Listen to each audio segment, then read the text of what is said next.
కూరగాయలు తీసుకొని వచ్చేసరికి కారు వెనుకవైపు అద్దాలు పగిలి ఉన్నాయి. కార్ బ్యాక్ టైర్ పంచర్ అయి ఉంది. మళ్లీ మేకుని దింపేశారు. ప్రభుదయాళ్లో పోలీస్ కోపం తన్నుకొచ్చింది. తన మీద ప్రాక్టికల్ జోక్స్ వేస్తున్నారని అనిపించింది.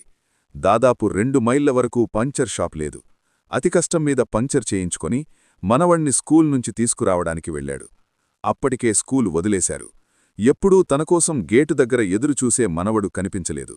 అతని మనసులో కొద్దిపాటి భయం మొదలైంది. వెంటనే ఇంటికి ఫోన్ చేశాడు. కోడలికి. అదేంటి మామయ్య, వాణ్ణి మీరే కదా తీసుకువస్తారు, ఏమైంది? కోడలి కంఠంలో ఆదుర్ద గమనించి, అదేం లేదమ్మా, నేనింకా స్కూల్కు రాలేదు. దారిలో కారు పంక్చర్ అయింది. పంక్చర్ చేయించేసరికి ఆలస్యమైంది. నువ్వేమీ కంగారుపడకు, నేను తీసుకువస్తాను అని చెప్పాడు. కోడల్ని కంగారు పెట్టడం ఇష్టం లేక ఏం చేయాలో పాలుపోలేదు.